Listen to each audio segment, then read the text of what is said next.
예, 제목은 이제 고잉 글로벌, 비잉 글로벌이라는 이름으로 잡아왔습니다.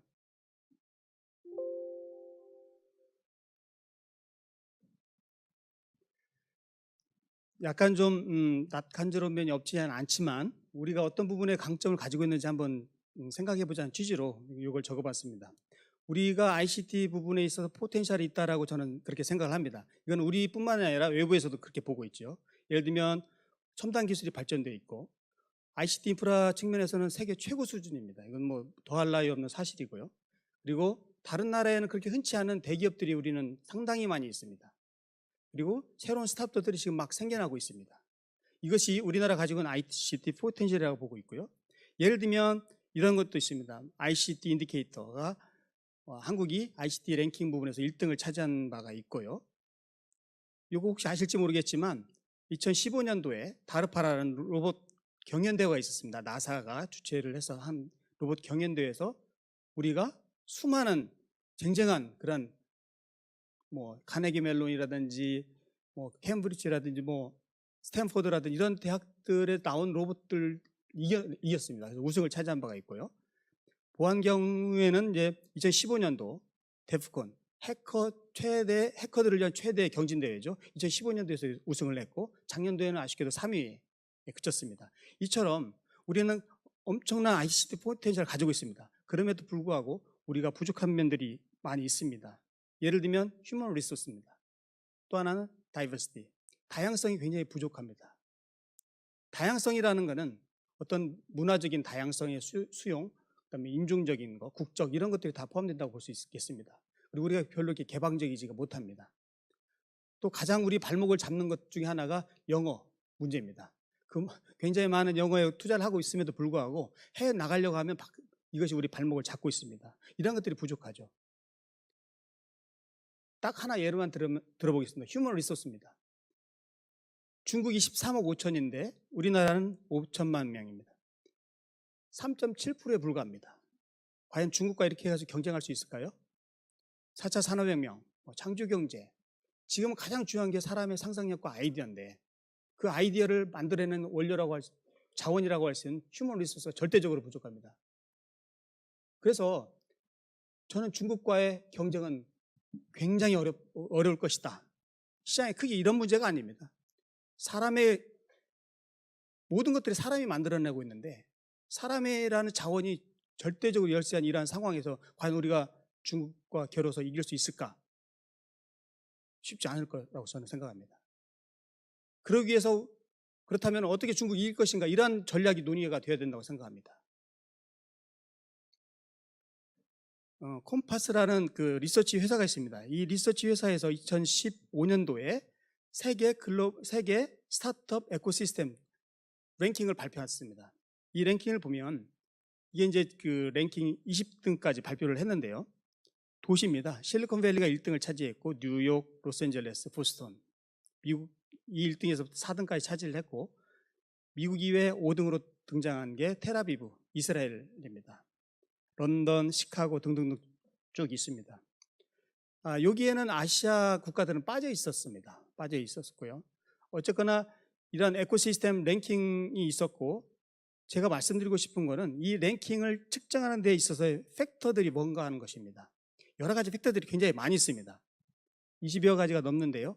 제가 말씀드리고 싶은 것 중에 하나가 이겁니다. 이 빨간색으로 쳐져 있는 부분인데 이게 Number of Product Language입니다.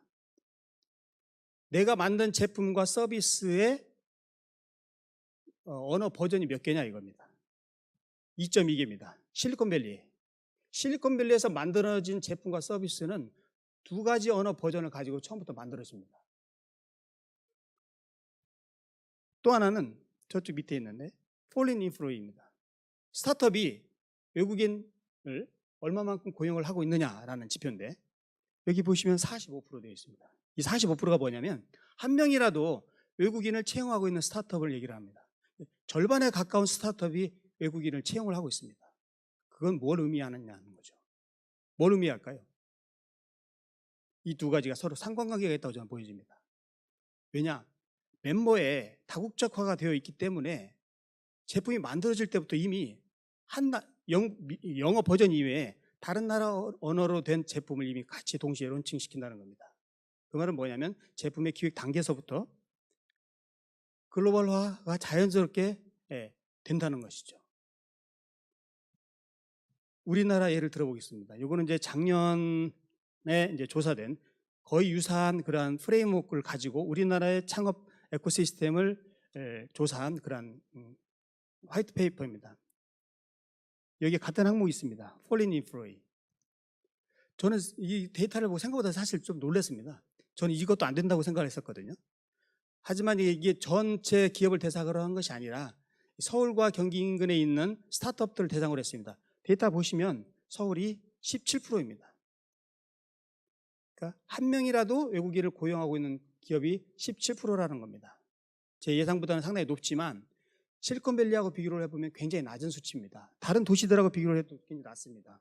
런던이라든지 런던은 53%입니다. 절반이 넘고요. 텔아비브 27%, 싱가포르 52% 이렇습니다.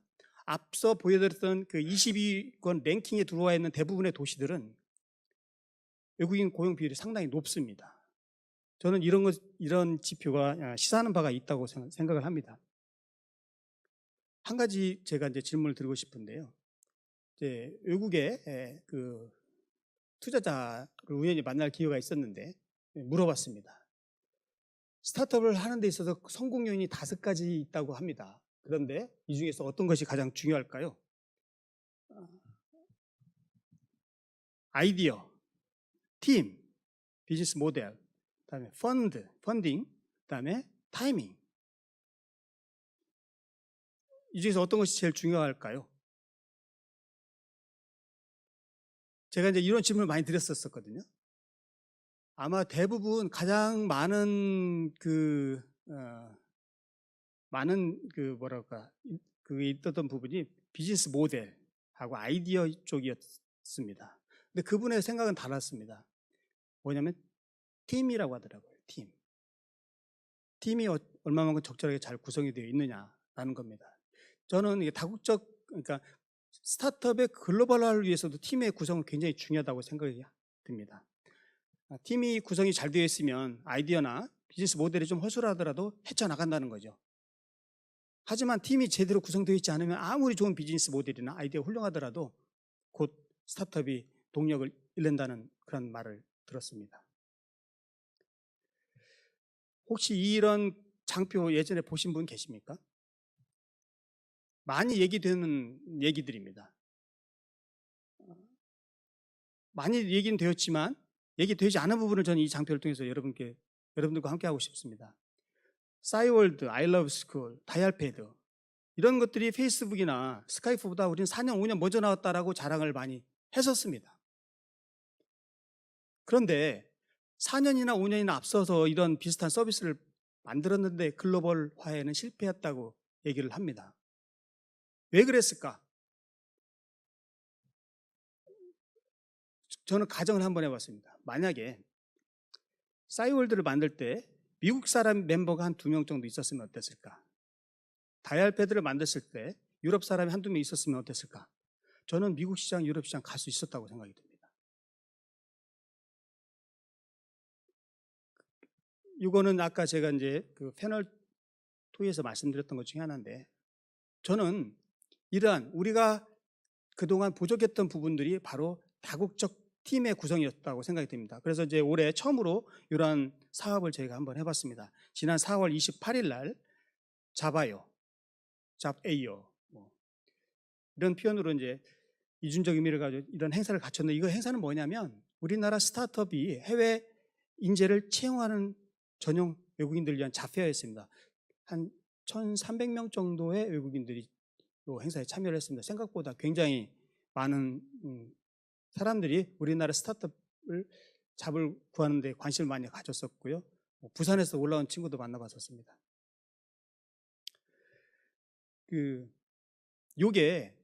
요 그림이 저는 우리나라 스타트업뿐만 아니라 우리나라의 중소 중견기업들이 해외로 나가는 것을 있는 그대로 표현하는 그림이다, 저는 그렇게 생각을 합니다. 국내에서 놀고 있죠. 국내 시장에서. 하지만 어느 순간 국내 시장이 더 이상 크지 않다라는 것을 알게 됩니다. 그래서 해외로 나가려고 하죠. 그런데 문제는 엄청난 리스크를 가지고 있다는 겁니다. 해외에 나가는 그 자체가. 중소기업조차도 한 1년에 3억에서 5억 정도 그냥 들어가야 되거든요. 그러면 30억에서 50억 매출을 올려서 남는 그 수익을 그대로 다 부어야 된다는 겁니다. 중소기업으로서는 굉장히 어려운 문제죠. 그래서 만약에 점프를 해서 이쪽 어항으로 쏙 들어가면 살죠. 삽니다. 못 들어가게 되면 어떻게 되나요? 죽는 겁니다, 그냥. 지금까지 우리나라 중소기업들이 이렇게 해외 시장을 도전을 해왔고, 어떤 기업들은 살아남기도 하고, 어떤 기업들은 죽기도 하고, 어떤 기업들은 치명적인 상처를 입기도 했었습니다. 이러한 것을 극복할 수 있는 방법이 뭐냐? 라고 물어봤을 때 저는 답을 이렇게 내리고 싶습니다. 우리 스스로가 글로벌라이즈가 되어야 된다는 겁니다. 그건 뭐냐면 인바운드, 아웃바운드 이런 것들이 활발하게 이루어져서 더 이상 목숨을 걸고 해외에 나가는 것이 돼서는 안 된다는 겁니다. 아까 그 고영화 KIC 중국 센터장님께서 중국 굉장히 가깝지만 모른다고 말씀하셨습니다. 굉장히 가까운 나라도 모릅니다, 사실. 그런데 제가 얼마 전에 이제 유럽 출장을 갔다 왔는데 유럽은 그 다양한 국가 사람들이 이렇게 행사하면 다 모입니다. 그러니까 별로 모른다라는 우리가 중국을 모르듯이 옆에 나라를 모르지 않더라고요. 굉장히 많이 알고 있습니다. 그러한 것들이 인바운드 활동과 아웃바운드 활동이 활발하게 일어날 때 이제 목숨을 걸고 해외 나가는 일이 그만큼 줄어들 거다. 저는 그렇게 생각을 합니다. 제가 이거 관련돼서 몇 가지 사업을 간단하게 소개를 드리고 오늘 제 발표를 마치도록 하겠습니다. 올해 아까 새롭게 추진한 사업, 올해 중점을 두는 사업, 이런 사업들입니다. 스타트업의 다국적화. 이제 올해 상반기에 이제 공고를 해서 마감을 했습니다만 내년에도 계속 이런 기회가 있기 때문에 저는 앞으로 이러한 류의 사업들이 보다 활발하게, 보다 더 많이 우리 스타트업들한테 제공되어야 된다, 그렇게 생각을 하고 있습니다. 스타트업의 다국적화 지원이라는 것은 해외 인력을 채용을 할 때 정부가 일정 정도 인건비 일정 정도를 지원해주는 그런 사업이고요. 아까 말씀드렸던 외국인 전용 채용 박람회 이런 걸 했었었고요. 올해도 이제 다국적 해커톤을 몇 개 대학에서 개최를 할 겁니다. 그래서 우리가 외국의 문화를 좀 더 이해를 하고 외국인들과 좀 더 친하게 되고 그들의 문화를 이해하고 그들과 같이 코어갈 수 있는 그런 환경이 자연스럽게 이루어진다라고 하면 우리가 목숨 걸고 해외 나가는 기업의 그런 존폐 리스크를 감내하지 않고도 해외 나갈 수 있는 그런 자연스러운 분위기가 만들어질 수 있다, 그렇게 생각합니다. 그리고 이제 이 사업은 K-스타트 그랜드 챌린지라는 사업인데요. 작년에 처음 시작을 했습니다. 올해가 이제 두 번째인데 이 사업은 해외에 있는 스타트업들이 국내로 들어와서 국내에서 비즈니스를 할 수 있도록 그렇게 지원하는 사업입니다. 처음에 이 사업을 할 때 언론에서 이렇게 얘기한 적도 있습니다. 왜 외국인들한테 외국 기업들을 왜 지원을 해주느냐, 그러한 이의 제기를 많이 받았었고 이게 앞으로 우리가 풀어야 될 숙제라고도 생각이 드는데 이런 해외 스타트업들이 국내로 많이 와서 비즈니스를 하고 성공의 스토리를 만들어 나갈 때 우리나라의 그런 환경 자체가 자연스럽게 글로벌 스탠다드화 될 것이다, 그렇게 생각이 듭니다. 이런 사업이 필요하고 그래서 이제 이런 사업들을 하고 있고요. 작년에 이 사업할 때 2,400개 팀이 지원했습니다. 124개국에서. 저는 처음에 한 300개 정도 지원하면 성공한다라고 생각했었는데 2,400개 팀이 지원해서 저희도 깜짝 놀랐습니다. 평가하는 데마다 한 달 넘게 소요가 됐는데요. 그만큼 한국에 대한 관심을 가지고 있다, 저는 그렇게 봤습니다. 앞으로 우리나라가 가지고 있는 장점들을 살려서 외국인 스타트업들이 자연스럽게 유입될 수 있는 그런 구조를 만들게 되면 우리가 그 나라하고 여러 가지 다양한 네트워크를 구축할 수 있게 되고 자연스럽게 또 해외로 쉽게 나갈 수 있다, 저는 그렇게 생각을 합니다. 그리고 그 밖에 사업들은 여러분 아마 저희 진흥원 라이파 사업 보시면 많이 아실 거라고 생각이 됩니다. 예. 이상으로 제 발표를 마치도록 하겠습니다. 감사합니다.